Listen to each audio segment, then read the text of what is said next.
la iglesia frente a lo que los bienes estaban mandando. ¿Ya?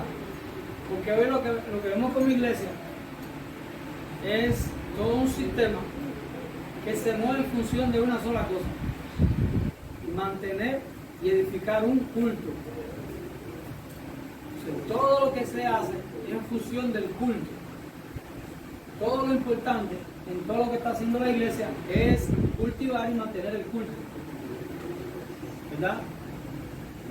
Por eso vemos que la iglesia primitiva vivía de una manera. ¿Cómo vivía la iglesia primitiva? Vivía siguiendo el ejemplo que dejó el Mashiach a sus apóstoles y luego ellos a sus generaciones. De que todo el tiempo lo principal era aplicar esa justicia, ¿verdad? Entonces lo que vemos hoy es una iglesia que todo lo que hace en función de mantener el culto. Entonces, ¿cómo lo hace? Todas las mayores inversiones, ¿en qué se hacen? En el edificio donde se reúne a hacer el culto, en los instrumentos que se necesitan para la alabanza, para el culto, en los asientos, en las alfombras, en los aire acondicionados, en todo lo que se necesita para el culto, y todo en función del culto. La iglesia da ayuda para el culto, la iglesia ofrenda para el culto, la iglesia diezma para el culto.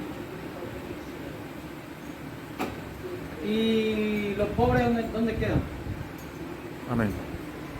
Y lo dijo, los pobres siempre van a estar con ustedes. Entonces, como vivía la iglesia primitiva, era poniendo lo principal en función de qué, de los pobres y los necesitados. Y la iglesia de hoy coge a los pobres y le quita los pocos que tiene, bajo la percepción de que da lo que tiene como la viuda y del Señor te va a bendecir. Entonces, con la justificación de la viuda, le quitan lo poco que tiene el pobre. ¿Para qué? Para poner en función de el culto, para que el pastor que da el culto tenga una buena vida y no deje el pastorado, para que la gente que... No sé si me entiende. Entonces vemos que el Mesías se hizo pobre para llevar un mensaje a los pobres, y tenemos pastores que lo que hacen es enriquecerse llevándole el mensaje a los pobres, quitándole lo poco que tienen. Todo en función del culto.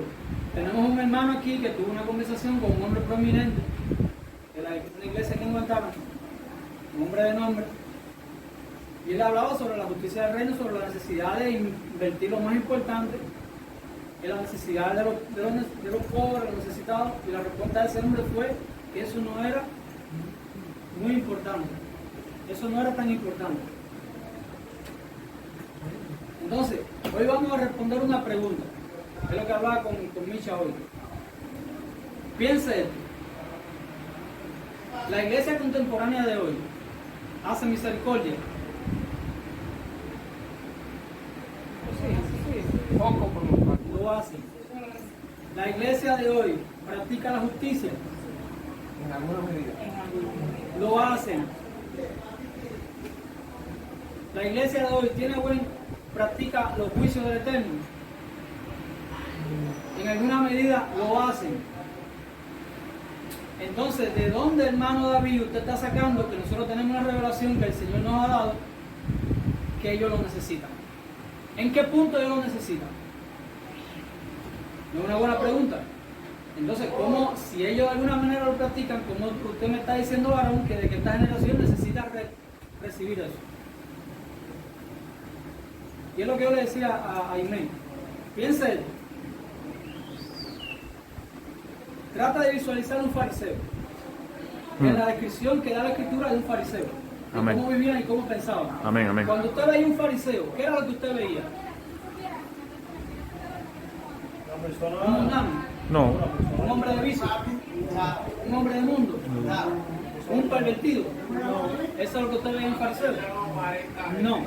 Usted veía un fariseo, un hombre celoso de la Torá, de una ley de justicia.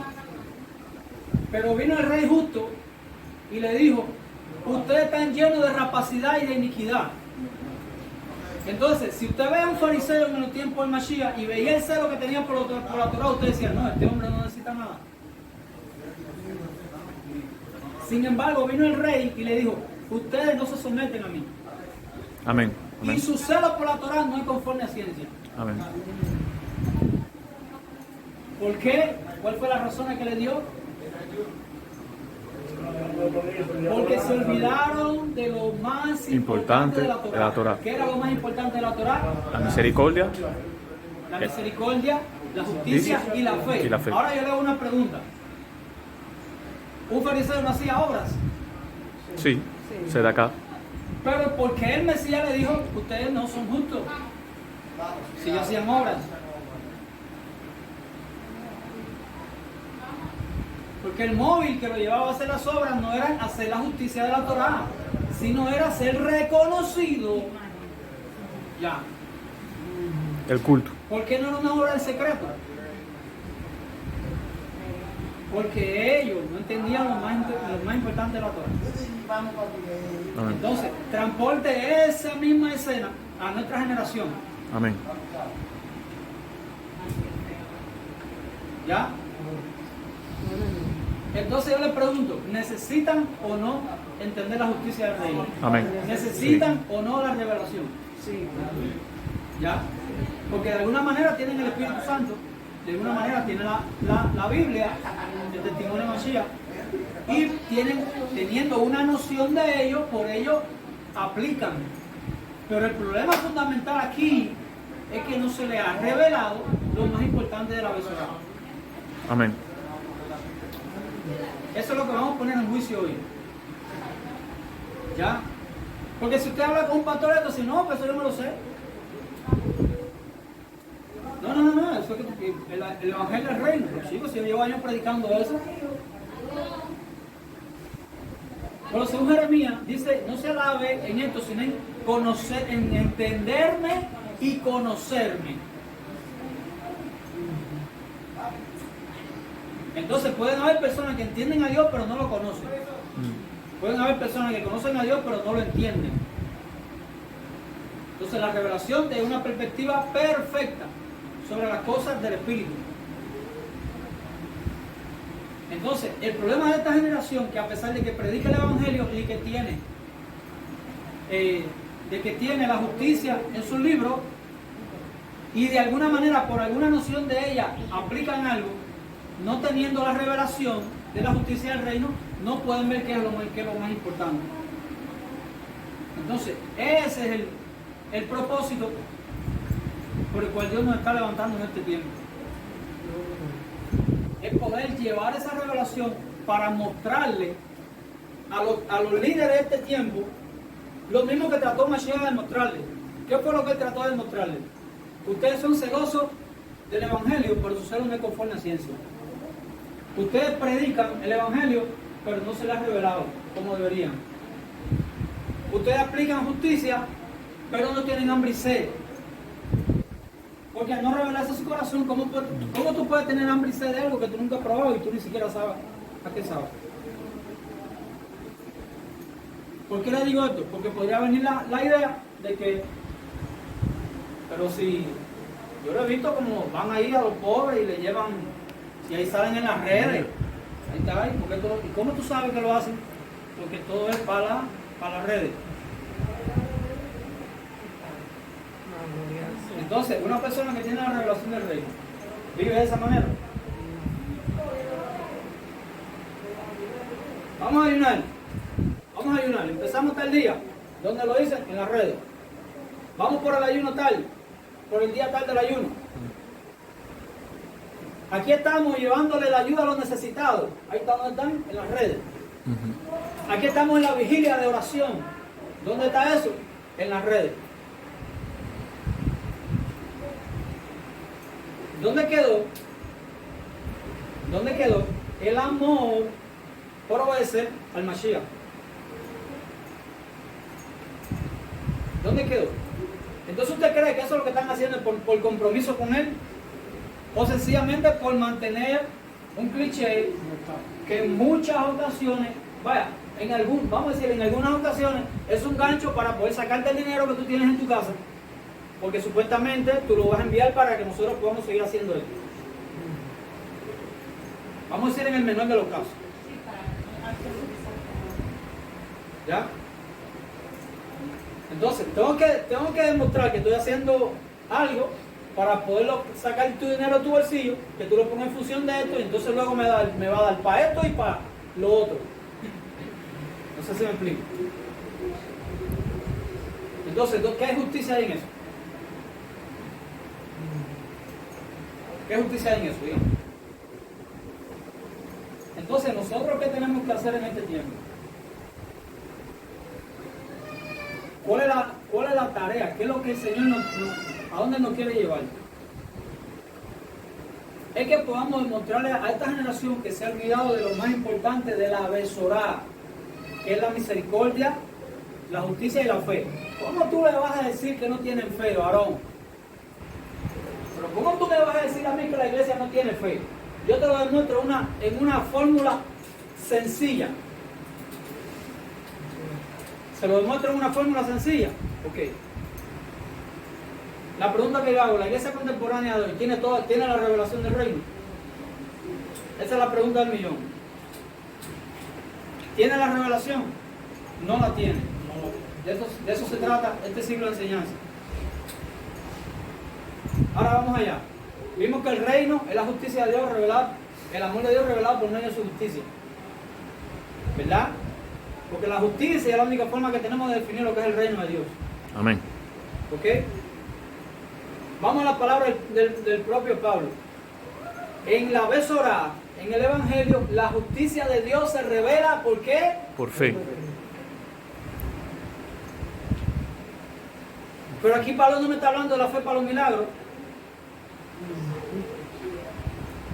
Aquí Pablo no me está hablando de la fe para yo tener una casa,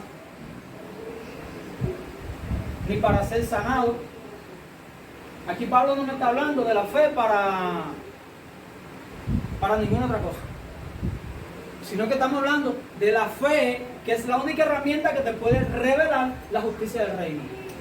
Amén. Entonces hay pastores que me han dicho, no, pero eso yo me lo sé. Un día cuando yo publico este mensaje sobre la justicia del reino, sobre el reino, y me responde un hombre prominente de la ciudad.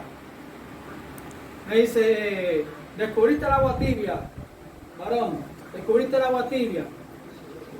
Pero cuando yo vea la aplicación de lo que él se supone que conoce, porque se supone que él ya conoce ese mensaje, cuando yo vea el fundamento de su ministerio, no veo la aplicación de ella.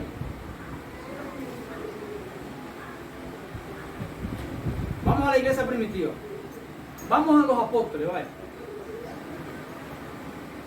Vamos a ver qué tiempo le dedican los pastores de hoy a la justicia del reino, y vamos a ver qué tiempo le dedicaban los apóstoles. Una buena pregunta le voy a hacer. ¿Por qué surge el ministerio del diácono?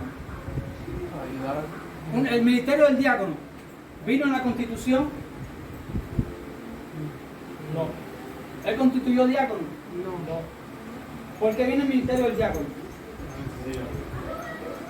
¿Necesidad de qué?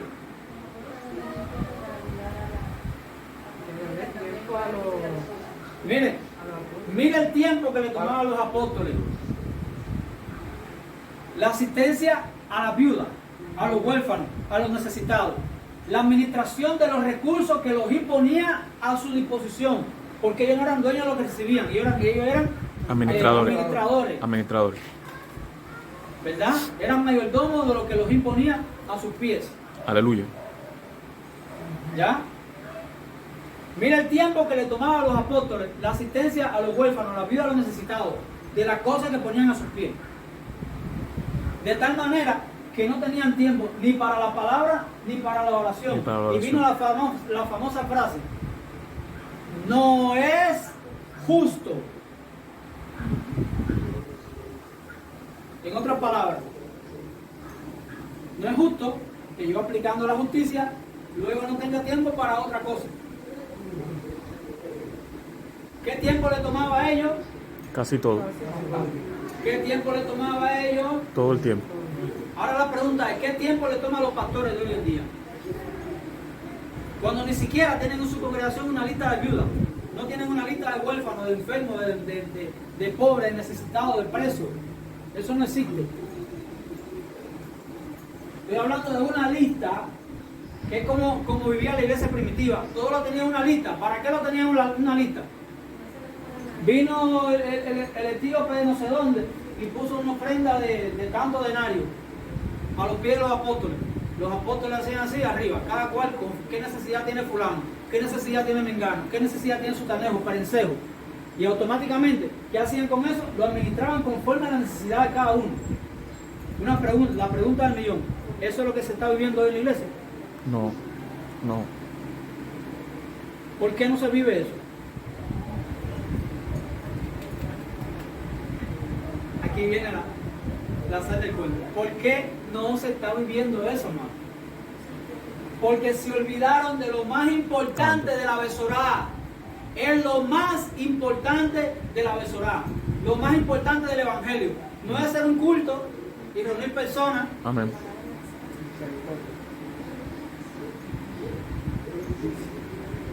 No es hacer un culto, reunir personas y cantar y adorar al Señor y que todo el mundo se sienta bien. No era ese cliché. ¿Qué era lo más importante de la Besorá? Era predicar el reino y aplicarlo. ¿Por qué hoy no se predica el reino? Porque el día que empiecen a predicar el reino de Dios en la definición que la Escritura y que el Mesías lo da, se acabaron los buenos carros, se acabaron los lugares lujosos y se acabó la buena vida. Porque los pobres siempre van a estar con nosotros. ¿Ya? Y el Mesías lo dijo, los pobres siempre van a estar con ustedes. Amén.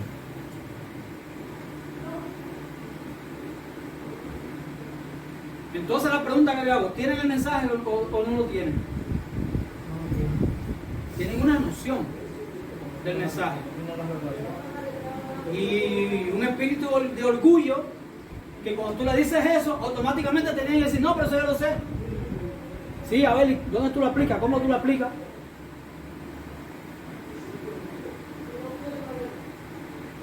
Un día me toca un hombre, un siervo del Señor. No, porque le dio una ofrenda a un necesitado, a un hombre que tenía una necesidad.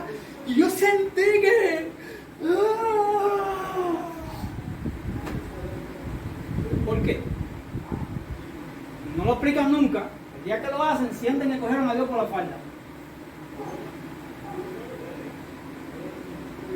Como no lo hacen nunca, el día que lo hacen, sienten que cogieron a Dios por la falda. ¿Entiendes? No es algo de lo que está viviendo ni lo que está caminando. Constantemente. Es algo que un día lo hace. Y entonces cuando tú le preguntas si lo hace, él va a pensar en ese día que lo hizo y te dice, no, sí, eso yo lo hago.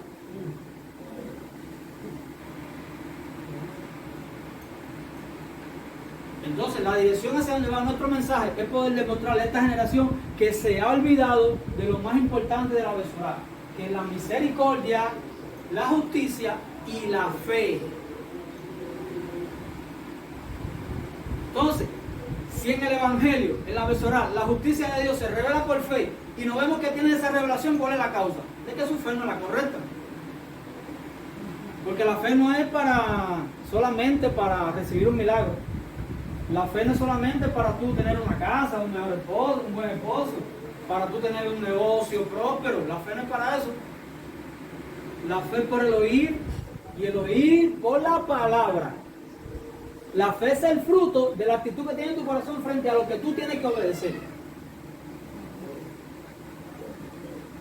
Entonces la fe es más de dar, es más de actuar, porque Abraham por la fe creyó, pero caminó, salió y obedeció. Por eso decía el apóstol que si tú tienes una fe que no tiene fruto, ¿dónde está? Está muerta.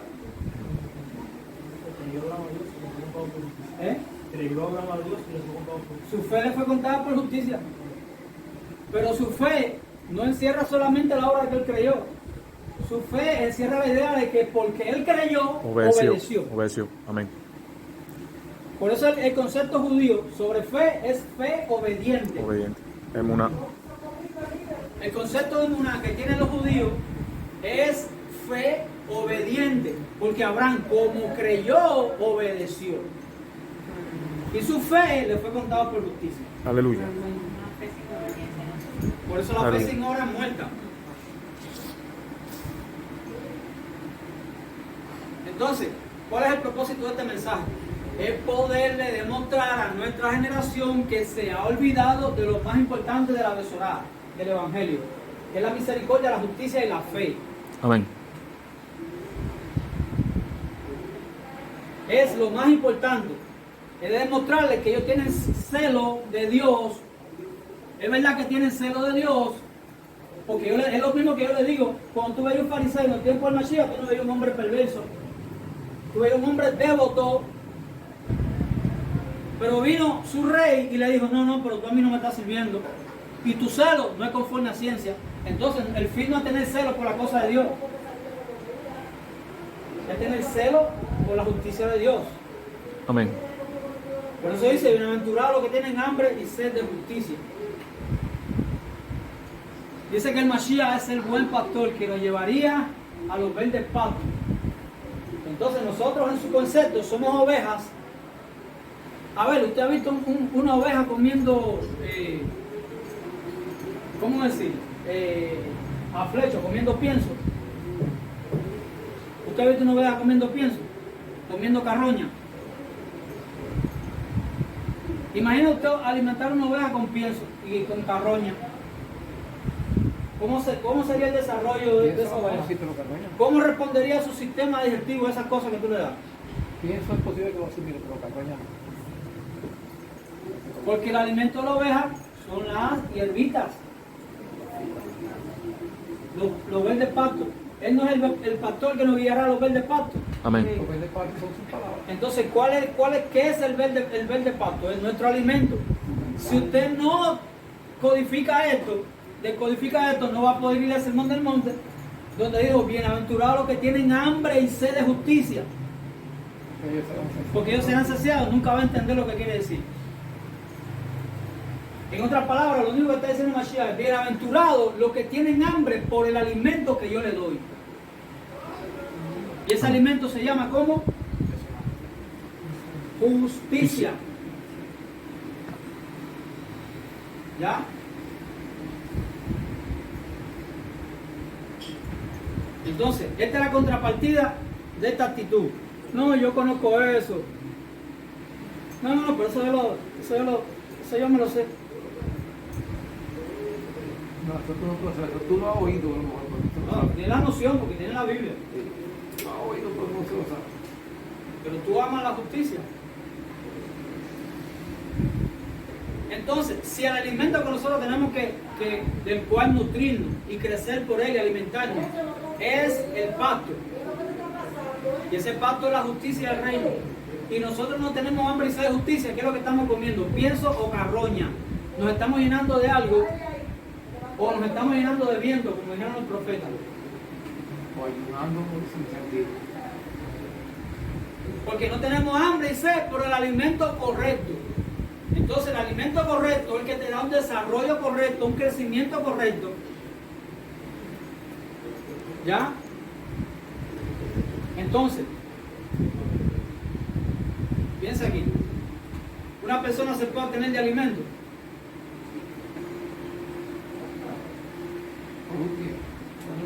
Se puede tener una persona de alimento por un breve tiempo, cuando ayuna, en el peor de los casos cuando no tiene que comer. Por breve tiempo, ¿verdad? Ahora, ¿qué pasa si una persona se atiene de alimentos permanentemente? Enferma y muere.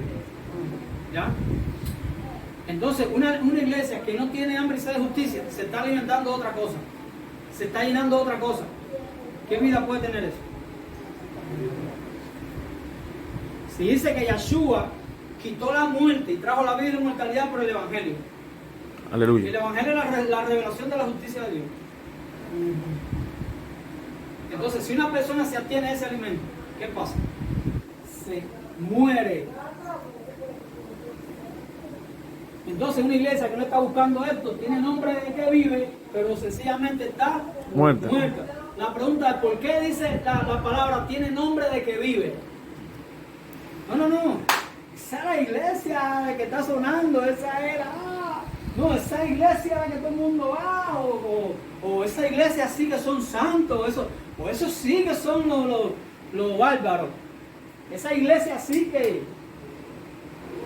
tiene nombre de que vive, pero si no es una iglesia que está yendo a comer de los pactos que Yahshua le da, que está yendo a comer a su mano porque tiene hambre y sed de lo que él te está dando, entonces sencillamente es una iglesia que está muerta o indigestada. Enferma. Tú podrías sostenerte comiendo cáscara de plátano toda la vida. Imagínate, Mijailo, tú con todos los días comiendo cáscara de cambuta hervido. ¿Tú te podías sostener de eso? ¿Por qué? Porque tu organismo no está diseñado para eso. Y nosotros somos el cuerpo de quién? De Mashiach. ¿De quién nosotros somos el cuerpo? De Cristo. ¿Cuál era su alimento?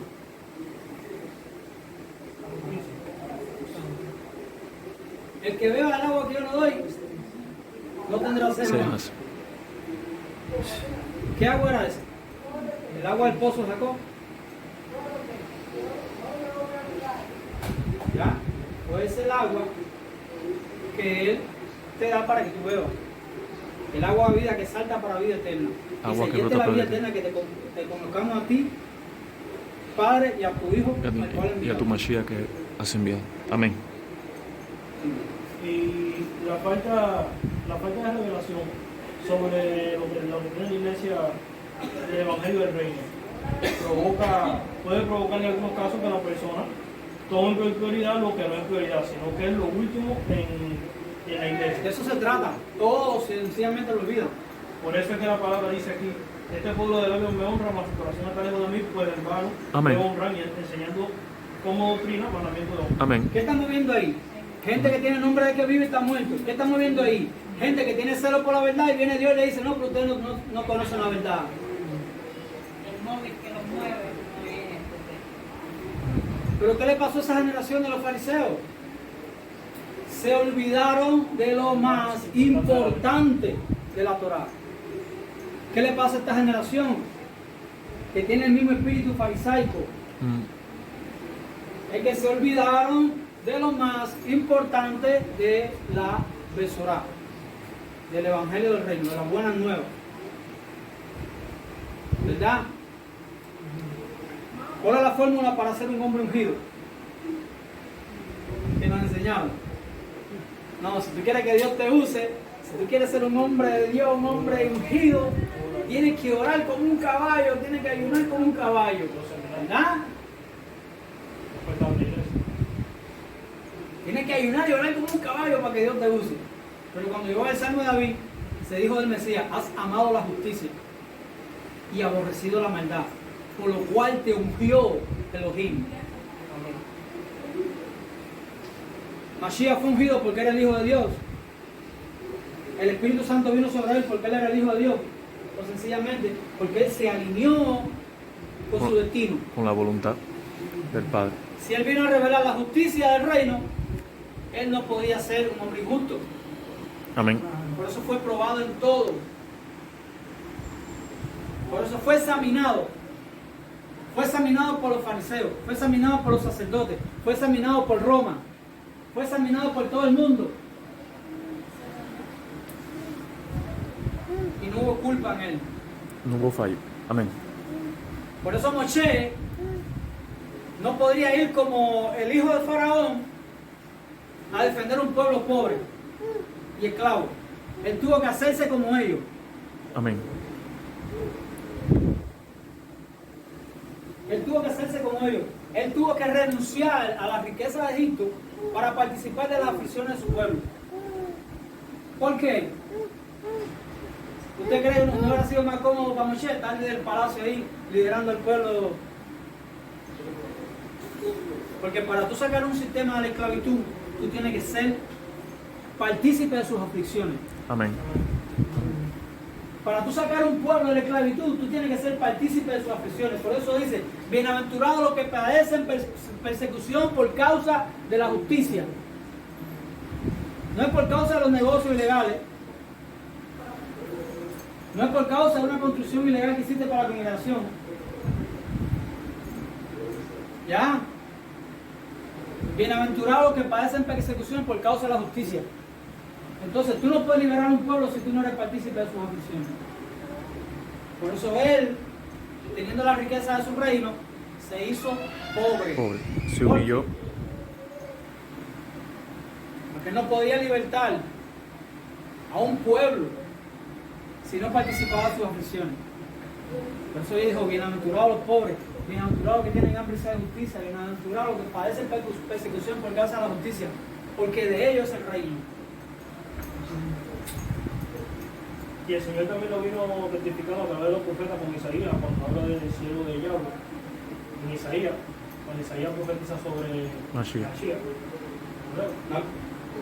He aquí mi siervo, yo lo soy de mi escogido, y que mi alma tiene contentamiento. He puesto sobre él mi espíritu. Él traerá justicia a las naciones. No gritará ni alzará su voz, ni hará oír en las calles. No quebrantará caña cascada, ni apagará el papiro que humeará. Por medio de la verdad traerá justicia. No se cansará ni desmayará hasta que establezca en la tierra justicia. Y la cosa que espera su ley. Las costas. Y la cosa que espera su ley. Aleluya. Amén. Yeah. ¿Ya? Entonces, ¿cómo nosotros nos vamos a parar frente a esta generación a decirle esto desde un local en el cual se han invertido millones y millones de dólares o millones y millones de pesos? Es por eso que según la revelación del reino fue yendo gradualmente sobre mi vida, yo tuve que ir cambiando mi expectativa. Porque yo lo que esperaba era tener un local como el de Maldonado, en Cuba o en cualquier parte del mundo, donde tuviera televisión y el mundo entero viera lo que pasaba allí. ¿Por qué? Porque en un tiempo de mi vida yo perseguía lo mismo que persigue todo el mundo. Pero dice, hay un mensaje en la escritura que dice, a los que sigan la justicia. Ustedes que seguir la justicia. Entonces, dice, está presto para castigar toda desobediencia cuando vuestra obediencia sea perfecta. Entonces nosotros, si somos gente injusta, si somos gente que olvidamos lo más importante del Evangelio, no podemos llevar este mensaje a esta generación. Porque lo que acusamos a uno, nos condenamos a nosotros mismos, que hacemos lo mismo. Por eso nosotros no tenemos que cambiar nuestra visión. Cuando crezcamos, ¿para dónde vamos? Nos vamos por una plaza, nos vamos con un banquito, una servilleta y nos sentamos en el césped. Y a voz en cuello ahí vamos a predicar, en un lugar abierto. A la orilla de un río, en una plaza, en un parque, donde sea.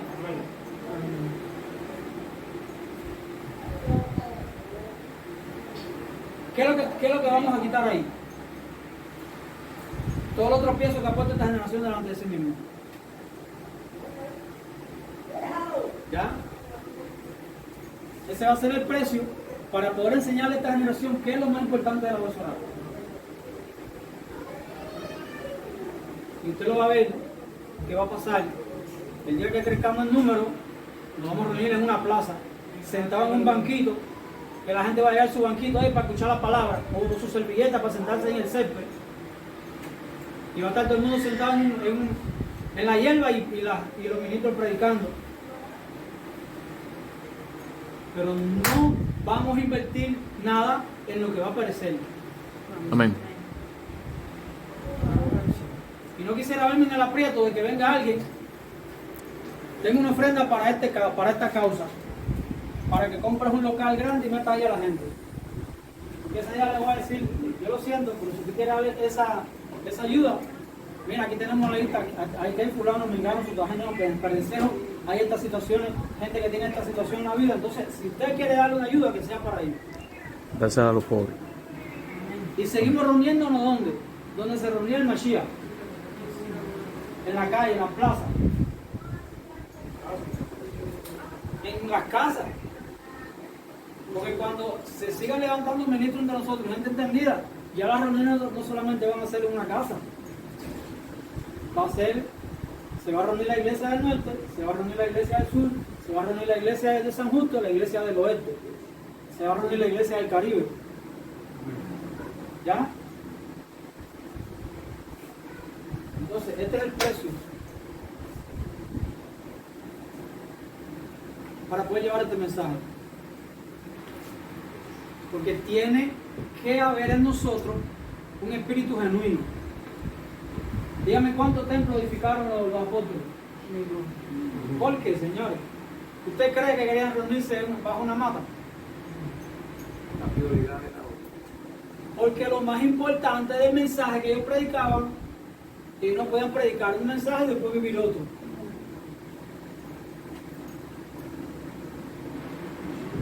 ¿Verdad? Entonces, ese es el precio. Y por eso sí podemos decir a esta generación, tú dices que lo tienes, pero yo te digo que no lo tienes. Tú dices que tú lo practicas, pero yo quiero demostrarte de que no lo haces como debería. Porque sencillamente tú has quitado lo más importante y lo has puesto en un puesto secundario. Porque el puesto principal tiene una sola idea: mantener, cultivar y hacer crecer la calidad del culto, no de la iglesia. No sé si me explico. Entonces puede vivir una iglesia que no tiene hambre y sed de justicia. Y que no tiene hambre y sed de justicia porque se está llenando de otra cosa. Se detienen en cosas que no edifican. Da lo mejor para lo que no edifica a la iglesia. Por eso es que este mensaje tiene que salir de los púlpitos. Porque tú no puedes pararte en un púlpito, hablar la justicia del reino y luego decir, dame una ofrenda para que el Señor te bendiga. Da lo mejor que tú tienes, como la viuda que le dio el único pan que tenía al profeta. Da lo mejor, da todo lo que tú tienes, como la viuda que dio en el templo, para que si el Señor te va a bendecir. Y luego yo tengo más que tú, vivo mejor que tú, y ni siquiera sé de qué tú vives. Porque lo importante es que el líder del culto tenga lo que necesita. No importa si los demás no lo tienen. Porque lo importante es mantener ¿qué? El culto. No importa si la iglesia no tiene que comer. El que no le puede faltarle al pastor. No importa si la iglesia anda a pie. No, el pastor tiene que tener su carro.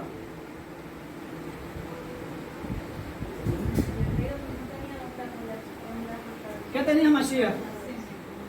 ¿Qué tenía Mashiach? Hubo un hombre que vino a seguirlo un día y cuando vio la influencia que el Mashiach tenía sobre la sociedad, dijo, este tipo el día de mañana va a ser como el rabino fulano, como el rabino mengano, como el rabino perencejo, que luego de tener una influencia, luego ahora está en una posición importante. Este tipo va por el mismo camino. Oye, yo te voy a seguir donde quiera que tú vayas. Pero el Mesías, que tenía el espíritu de revelación, automáticamente, como era profeta, diciendo el corazón del hombre, le dice, mira, yo no tengo donde recortar mi cabeza. Así que no pienses que tú me vas a seguir para encontrar un lugar prominente al lado mío. ¿Ya? Si tú me vas a seguir a mí, es para dormir a la intemperie, para dormir en un huerto, para estar en una madrugada orando en el monte tal. No es para que te vas a tener una buena vida, ni vas a dormir en una casona, ni vamos a quitar la plata a la gente para luego tener un local bacán, sabroso para nosotros. ¿Qué pasará? Así una vez dijo que el que quiera seguir de mí, que cargue por su cruz y que me siga. Claro, hermano, lo que me ¿Qué siento. pasará con las personas que leen que el Hijo del Hombre no tenía lugar donde recuperar su cabeza? ¿Qué pasará con esas personas? Como son seguidores del Mashiach y el mismo Mashiach, que fue el hombre que el Señor mismo trajo para el perdón de pecado, dice que no tenía lugar para recuperarse y que hoy por hoy tuve que pasa lo contrario en algunos. Porque tenemos un ser que se llama Antimachía, que está en la iglesia, dándole las razones suficientes para que ellos no piensen igual que su Mesías. Para luego cambiar la visión que tenía el Mesías y darle una visión terrenal.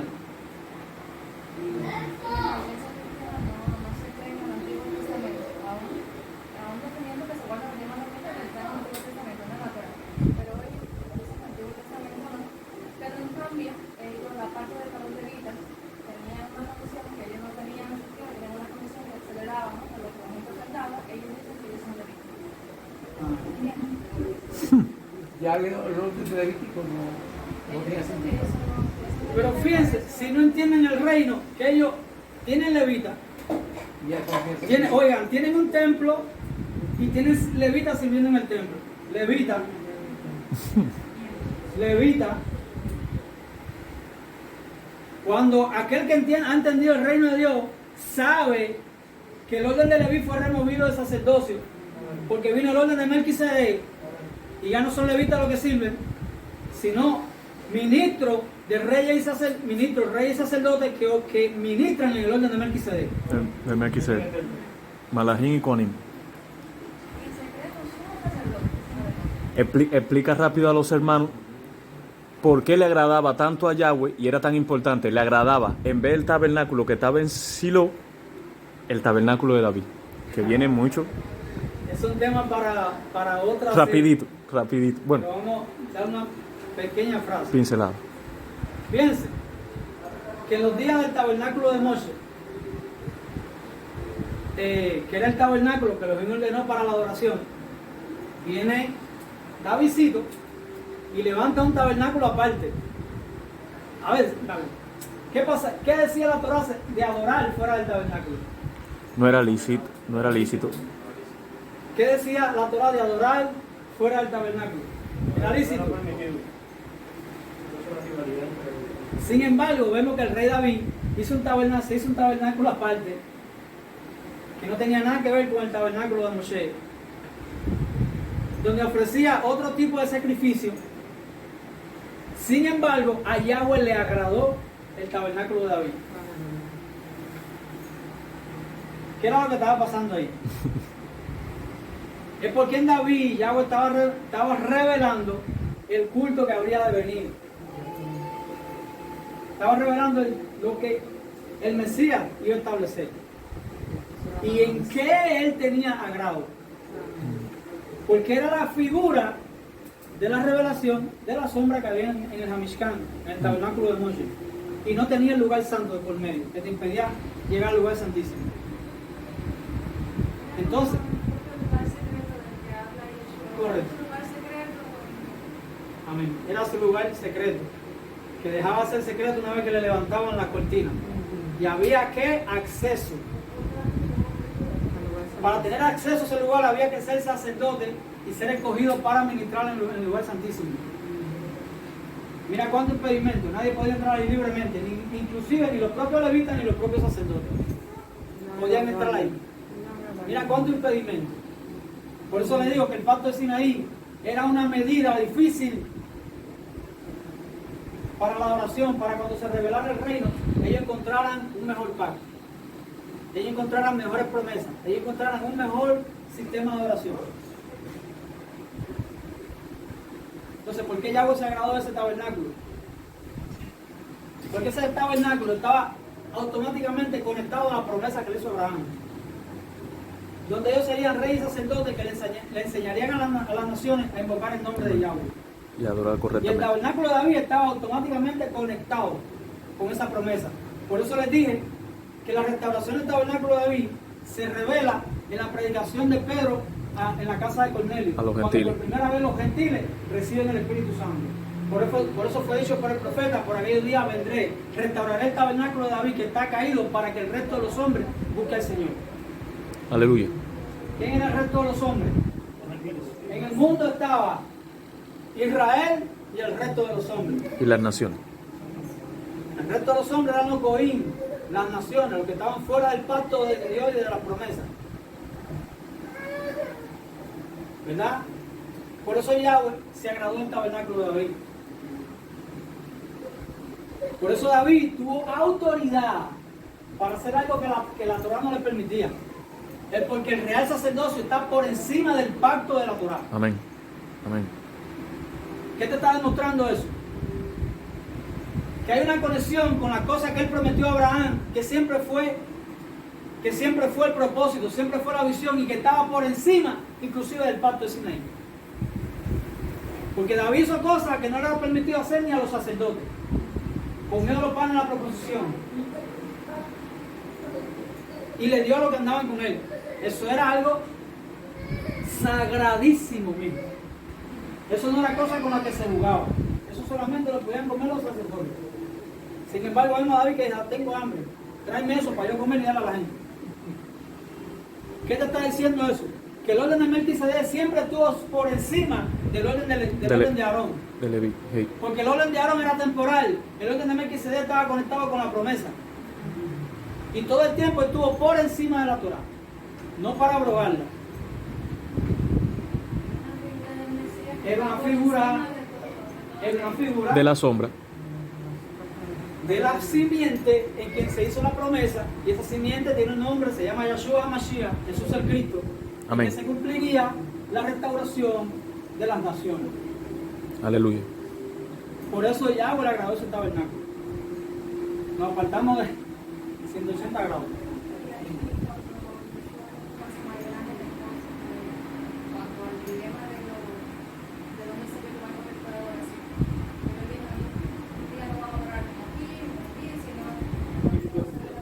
Es lo que le dijo a la samaritana.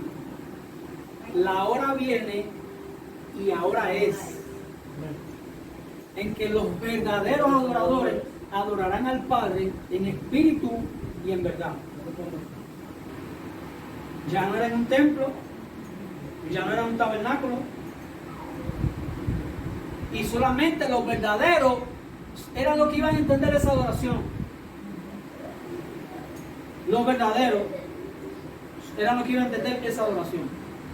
Por eso este mensaje todo el tiempo es algo que va a estar codificado a los ojos de aquellos que no quieren hacer lo que Dios quiere hacer. Pero aquel que quiere hacer lo que Elohim quiere hacer, automáticamente se va a conectar con algo que está dentro de sí y lo necesita. Porque tiene hambre de eso. Y cuando se enfrente con ese mensaje va a decir, esto es lo que me está saciando. Esto es lo que me está conectando con algo real. Esto es lo que me está sacando de un sistema manipulado. ¿Ya? Por eso, sus ovejas tienen oyen su voz y le siguen. Y le siguen. Entonces, este mensaje solamente lo van a recibir los entendidos, como dijo la profecía de Daniel. Que los entendidos resplandecerán como el resplandor del firmamento, y los que enseñan la justicia a la multitud como las estrellas a perpetua eternidad. Literalmente este es el único mensaje que nos conecta con algo real, que luego podamos vivir, aplicar y entender. Es lo único que nos devuelve al pensamiento de la iglesia primitiva, de la iglesia que formó Mashiach y compró con su propia sangre. Amén. Porque este era su mensaje. Amén. ¿Ya? Entonces, esto no va a ser un mensaje que le va a hacer que ustedes le tiren flores, ni que lo veneren y pongan fotos suyas en las redes sociales. No, gracias a este varón por la revelación que me dio. No. Esto es lo que va a crear polémica y lo que va a hablar, va a poner gente a hablar mal de usted. No, van a aborrecer.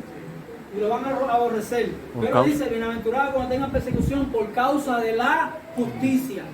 A ver, ¿por qué una persona tendría que ser perseguido por causa de la justicia? Oye aquí, mira. ¿Por qué tendría que ser una persona perseguida por causa de la justicia? Piensa. Una pregunta. ¿El Mashiach fue perseguido por los pecadores? Mashiach fue perseguido por los goín, por los que estaban fuera del pacto, por los que no querían conocer de Dios. Él fue perseguido por ellos. ¿Por quién fue perseguido Mashiach? Por el sistema. Por el sistema. Él padeció persecución del sistema. Por eso a usted nadie le va mal por esto. De hecho, este mensaje usted lo sube a la red y nadie lo va a compartir.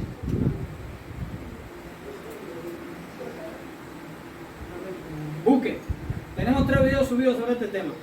Busca a ver cuántos likes tiene, los suyos. Busca a ver quiénes lo han compartido, ustedes. ¿Sabe por qué? Porque esta generación no está buscando hacer lo que Dios quiere hacer. Por eso tiene que levantar una manada pequeña en el que Elohim le place darles el reino para que luego ellos puedan revelarlo. ¿Ya? Entonces, podemos demostrar a esta generación a pesar de que cree que lo tiene, que no lo tiene. ¿Por qué? Porque el Mashiach dijo, el árbol se conoce Por su fruto. por su fruto. Entonces, ¿es lo que tú me dices que tú eres? ¿Es lo que tú me dices que tú sabes? ¿Es lo que tú me quieres demostrar que tú crees? ¿O lo que tú me estás mostrando por tu fruto? Por su fruto lo conoceréis. Ahora una pregunta que casi nunca se hace el sistema. ¿Ese árbol de qué es? ese árbol que tiene que dar fruto para mostrar, ¿ese árbol de qué es? Plantío, ¿De calabaza? plantío de Yahweh. Plantío de Yahweh, ¿qué más? Árbol de justicia. Árbol de justicia. Por lo tanto, ¿el fruto es de qué? De justicia. No, hubo un tiempo en mi vida que ellos me decían que el fruto era traer gente a la iglesia. Ujú. No, mira los frutos que tienen en Compendio. Tiene 20 gente aquí que ha traído. Como una iglesia. ¿Ya? Porque como lo importante es mantener el culto y el culto depende de que venga gente y de que gente traiga ofrenda y prestigio para la organización, tenemos que cultivar ese culto. Hay que darlo todo por el culto. Ahora ya entiendo cuando Pablo le habla a los creyentes y le dice que es vuestro culto racional. Romanos 12:1. ¿Quién me lo lee?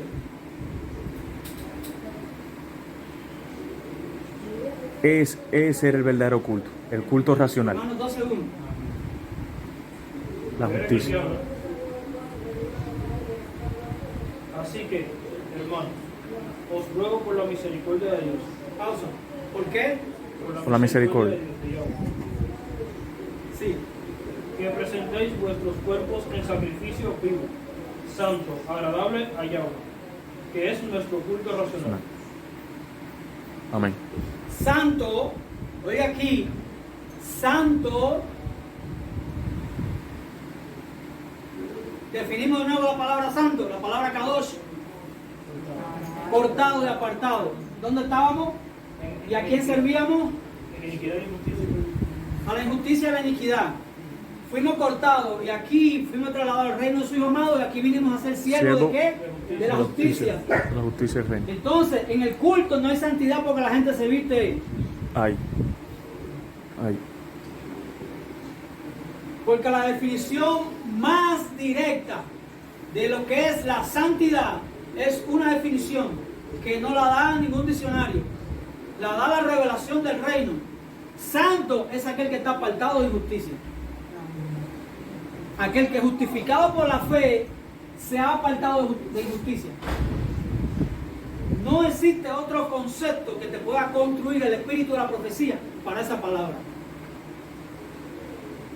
Por eso él dice que él cortó a Israel de entre todos los pueblos, lo cortó, lo sacó. Aleluya. Ustedes van a vivir de una manera diferente y le dio una Aleluya. ley de justicia. La justicia. Aleluya. Entonces la santidad no es algo moral, no es algo que tú puedas estereotipar ni mostrar. Es algo que solamente lo vas a vivir cuando tienes hambre y sed de justicia. Como tienes fe. Amén. ¿Cómo es ese culto? Repite.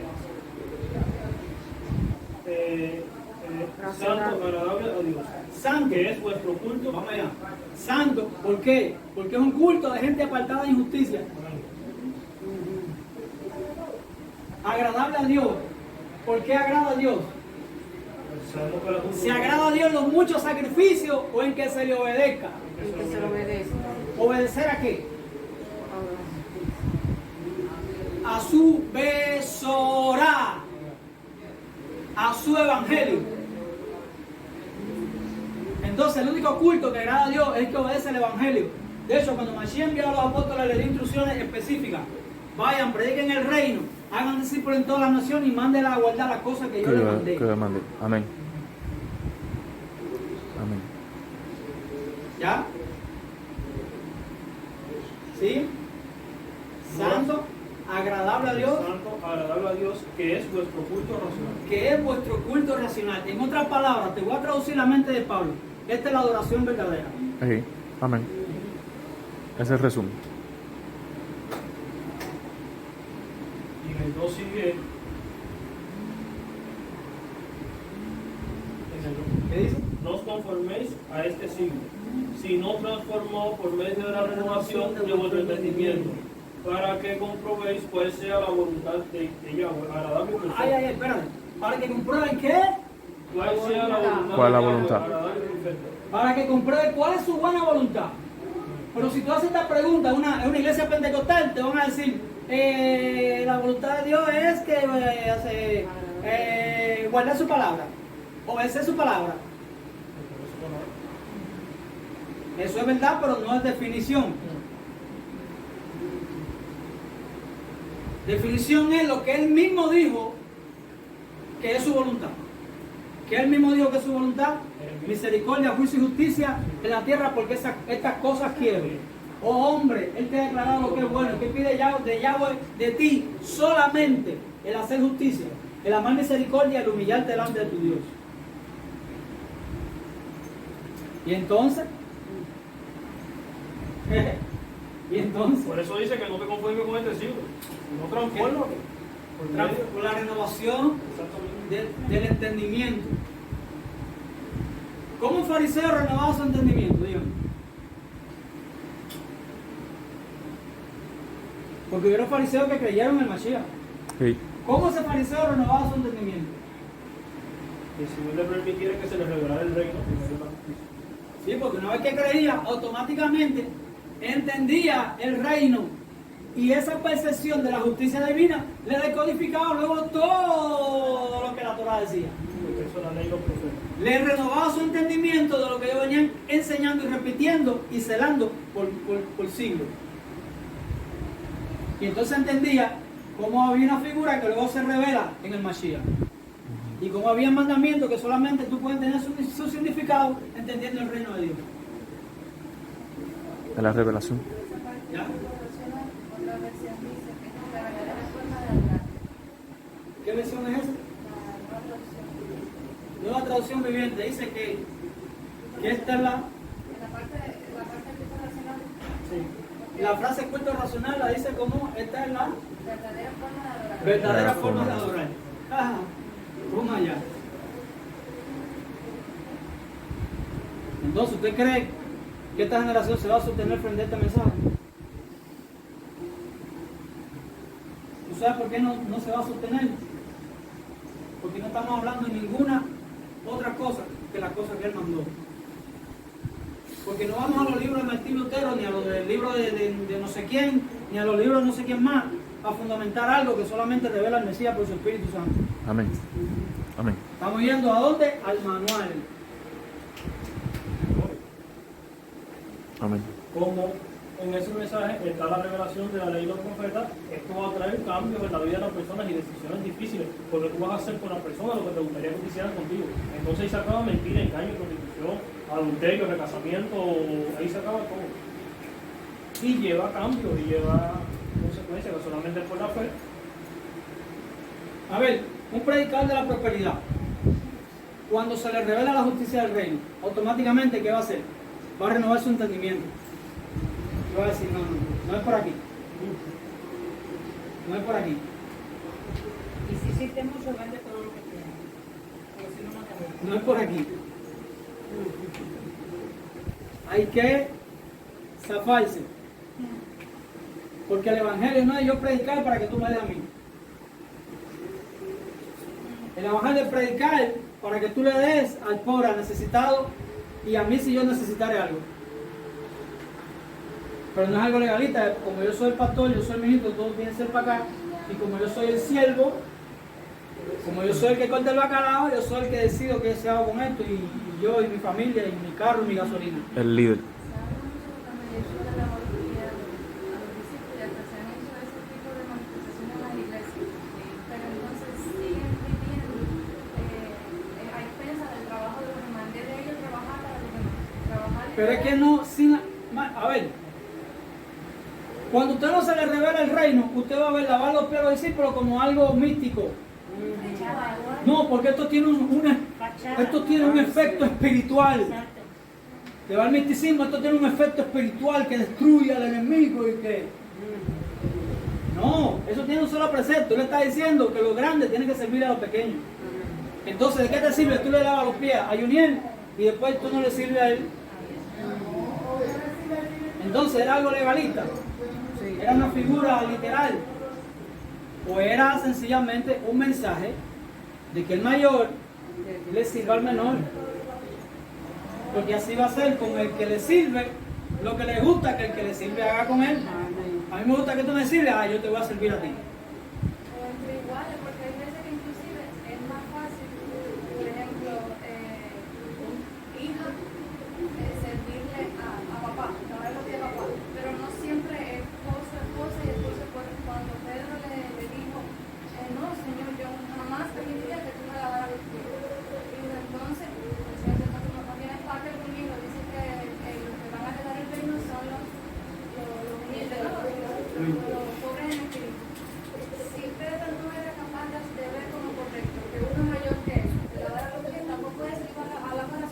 supuesto. Amén. Pero si no tenía la revelación, Gracias. Como dice Rachel, si Pedro no tenía la capacidad de ver de que los grandes tenían que servir a los pequeños, él nunca lo iba a hacer tampoco. Claro.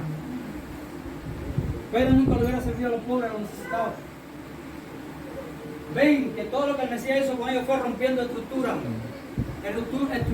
contemporánea de un pueblo que de labio adoraba a Yahweh, pero su corazón estaba lejos de él. Muy lejos. Disculpa que te interrumpa, quiero hacer una pregunta. Cuando los fariseos hacían un prosélito, eso era como predicando lo que ellos conocían, que era la Torah, y haciendo hijos de Torah, ¿no? Sí.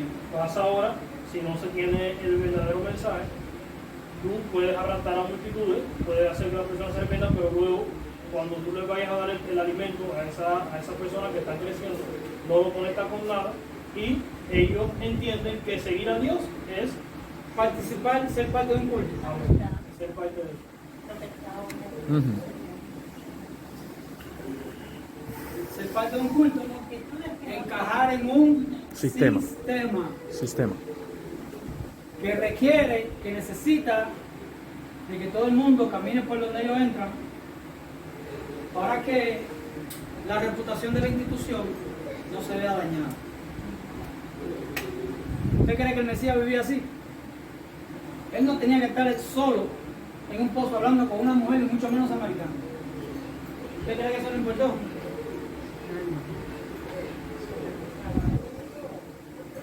Él no tenía que andar con prostitutas y pecadores. ¿Usted cree eso que a él le importó? ¿Por qué? Porque él vino a hacer una sola cosa a este mundo. ¿Qué leíste ahorita? Que las costas esperaban su ley. ¿Qué ley? La ley del Espíritu de vida. Y Cristo Jesús. Que es la justicia del reino. Que es la ley del amor. Aleluya. La ley del amor. Dice el Evangelio de Juan. En esto conocemos que estamos en la verdad. En que amamos a nuestros hermanos. En esto conocemos verdaderamente. Y Mashiach dice, en esto ustedes conoceréis que verdaderamente ustedes son mis discípulos, que se amen los unos a los otros. Hay una anécdota de Juan, del apóstol Juan. No sé si esto es verdad, si es una falacia o un invento. Pero hay una anécdota antigua del apóstol Juan. Fue el único de los apóstoles que murió de viejo. Dice que cuando se reunían los discípulos, llevaban al apóstol Juan en su silla. Porque ya no podía caminar. Cada vez que se iban a reunir, llevaban al apóstol en su silla. Nos sentaban en la congregación, ya estaba viejito ya. Se ministraba la palabra. Y cuando se terminaba la reunión, le decían, apóstol, usted tiene algo que decir a los hermanos. Dice que Pablo, ya después de viejo, lo único que hacía era levantar sus manos temblorosas y decir, ámense los unos a los otros. Coniec. Esto es lo único que pide ya. Hay que pasar un seminario, y que me den un curso, un doctorado, ¿Qué tiempo llevamos ahí? 1 hora 3 minutos. 1 hora. Ya no me entendemos. ¿Ok? Yo sí amo, ¿no? Pero si nosotros no pasamos la vida amando de una manera sentimental, entonces la gente cree que ama a Dios por los sentimientos que transmite cuando le está adorando. Mira qué sentimiento tengo para ti. Mira mi sentimiento. Ay, como yo te amo. El amor El no. Dios que estábamos adorando era Cupido. El amor Es el no Dios de los sentimientos. es un sentimiento, Amén. a pesar de que lo puedes sentir. Es un Dios romano, es el Dios de... Vamos allá. 1 Corintios dice. Vamos a ver qué nos dice 1 Amén. Corintios. Amén. Del verdadero amor. Vamos a ver qué nos dice 1 Corintios. ¿Qué es el verdadero amor? Amén. Si yo tuviera profecía y conocer de toda ciencia y no siento amor, nada soy. Eso es lo que no dice. Porque cuando Pablo habla de la preeminencia del amor, él no habla de sentir, habla de tener. Y él dijo, el que tiene mi mandamiento y lo guarda es el que me ama. Entonces el amor no es algo que se siente, es algo que se tiene. ¿Qué sentimiento tú puedes sentir? A ver, ¿qué sentimiento tú puedes sentir con el que te chocó jugando fútbol en la cabeza? No es algo de agradable. En ese momento, tal vez lo que tú querías era exprimirlo y hacerle un ovillo. Te chocó con la cabeza jugando fútbol y te partió toda la boca. Dime que tú sentías ganas. Cabrón, déjame darte un abrazo. Estoy sintiendo por ti una pasión tan grande. Quería hacer tragar el balón. ¿Ya? Eso es el amor. No, el amor es que a pesar de que tú hiciste algo que yo lo que quisiera es hacerte un ovillo chiquitico así, hay algo que tengo en mi corazón que le da testimonio a mi conciencia y me dice: no resistas al que es malo, mira la otra mejilla, ama a tu enemigo, y así mismo vas a ser amado por tu Padre. Amén. Lo que tengo le da testimonio a mi conciencia y mi conciencia me da testimonio en el espíritu. ¿Cómo se traduce eso? Lo que me está hablando mi corazón es lo mismo que el Mesías dijo que yo tenía que hacer, porque sus palabras son espíritu. Ahí sí hay temor, hay obediencia. ¿Ya? Entonces, 1 Corintios no habla, Corintios no habla de el amor que yo siento, sino del amor que yo tengo. Y eso es lo que me dice, que a pesar de que yo pueda sentir deseo de que le falta un rayo a alguien que me mete una galleta, a pesar de que eso es lo que siento, hay algo que tengo que es más grande que eso. Es el amor de Dios. Es lo que hace que yo me oriente por medio de la justicia del reino. Por medio de la justicia del reino me oriento y automáticamente digo: no, yo no puedo pagar mal por mal, porque eso es lo que hacen los gentiles. Los que están fuera del pacto y de las promesas de Dios, así es como viven. Los que están dentro del pacto y de las promesas de Dios, hacen con los demás lo que les gustaría que los demás hagan consigo. Entonces yo quisiera que este hombre me ame y me respete. Yo no le voy a devolver mal por mal. Amén. Es la justicia del reino. Amén. Entonces, ¿es el amor un sentimiento? No. Si yo diera todos mis bienes para parar de comer a los pobres y no siento amor, ¿qué es lo que dice? Fíjate, aquí mismo, tocante a lo que empezamos hablando, ¿podría una persona dar todos sus bienes para dar de comer a los pobres y no tener amor? Según Pablo, sí. 1 Corintios 13. Entonces, a veces la evidencia no es de lo que tú haces, sino de lo que te mueve, lo que te motiva. Porque hay gente que hace lo correcto por motivos incorrectos. Voy a hacer esto, que me va a parecer que yo soy un hombre humilde y que le doy a los pobres, entonces luego la gente me va a dar a mí para que yo le dé a los pobres, y luego de la parte que yo recibo le doy a los pobres y me queda para mi carro.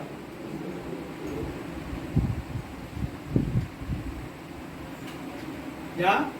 Entonces, si el amor no es lo que nos mueve a la justicia del reino, sencillamente estamos aplicando algo que es para nuestro beneficio. Y el amor no busca su propio bien, sino el de los demás.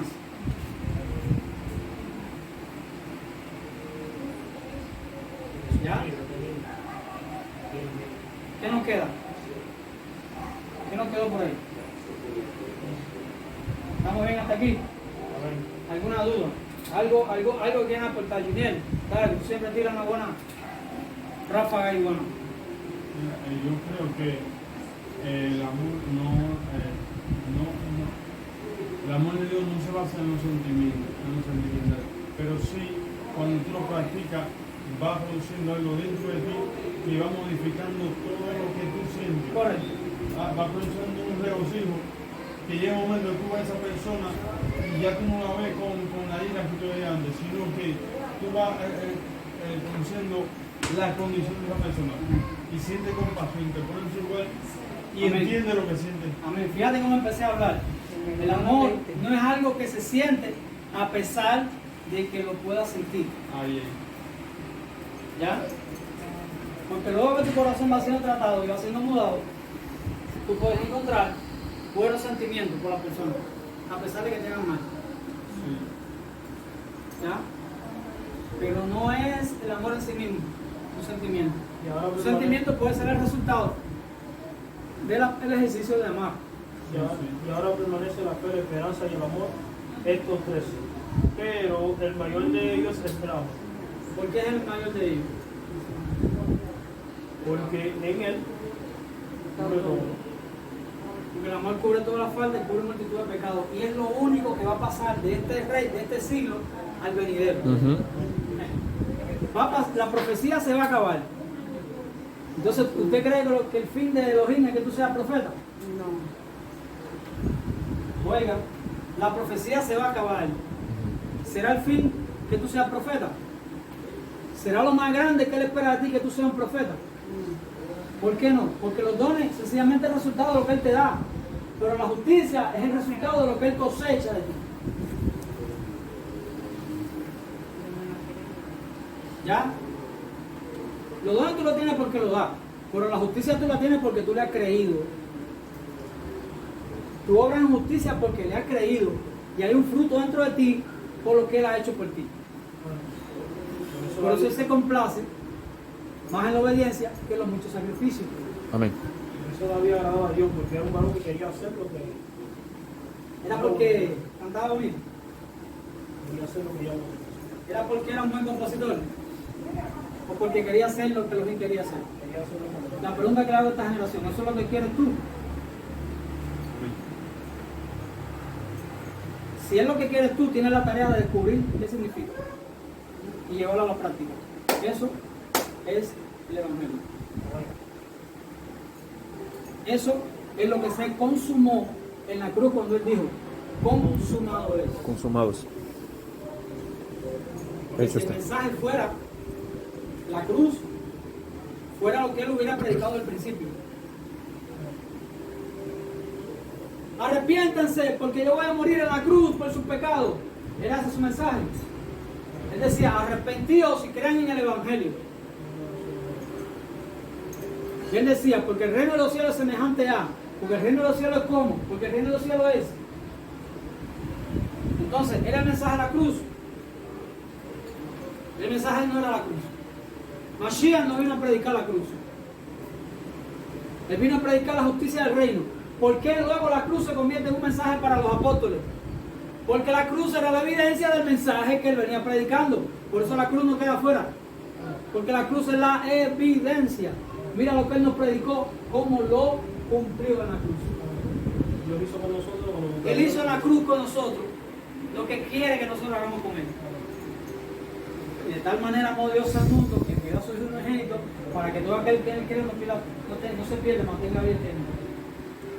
Porque en esto se manifestó el amor para con nosotros, diciendo a un pecador, el Mashiach murió por nosotros. Dios subió por nosotros.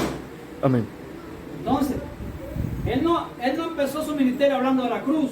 De hecho, él nunca habló de la cruz. ¿Quiénes fueron los que hablaron de la cruz? Los apóstoles. ¿Por qué? Porque era el testimonio del cumplimiento del mensaje. Por eso él dijo cuando murió el piró, consumado es. En otras palabras, se los revelé, se los expliqué, se los enseñé y mira el ejemplo aquí. Y lo cumplí. ¡Puf! Y Amén. entregó su espíritu. Porque luego la cruz se convierte en un cliché en el cual la gente habla sin entendimiento. Le predicamos a la gente en la cruz, pero no hay manera de tú demostrarle cómo fue, qué fue lo que pasó ahí. No, porque él murió por nuestros pecados, sí, ¿por qué tenía que morir por nuestros pecados? ¿No había otra forma de salvar a la humanidad? ¿Por qué tenía que morir? Esa es la pregunta que nunca nos hicimos. Porque estamos predicando un evangelio sin entendimiento. Cree en la cruz porque él murió por tus pecados. Y luego el que recibe el mensaje dice, esto debe ser, automáticamente lo recibe así. Esta es la forma, creer en la cruz. Pero nunca te preguntaron, bueno, ¿por qué tengo que creer en la cruz? No había otra, él no tenía otra forma de salvarme. Si él es Dios, ¿por qué tenía que morir? Por eso los fariseos, por eso los judíos, por eso los rabinos veían al Mesías como un hombre infeliz, sufriente, que luego débilmente termina muerto en un madero, como un maldito. Nunca se le reveló. Y subestiman toda la obra de Mashiach. porque no se les reveló el reino, no se les reveló lo que se cumplió allí. Entonces no podemos predicar la cruz si no tenemos ni la remota idea de qué significado tiene y qué fue lo que se consumó en la cruz. Dios hizo con nosotros por medio de su Hijo lo que nos gustaría a nosotros que hiciéramos. ¿Ya? No se nos queda nada.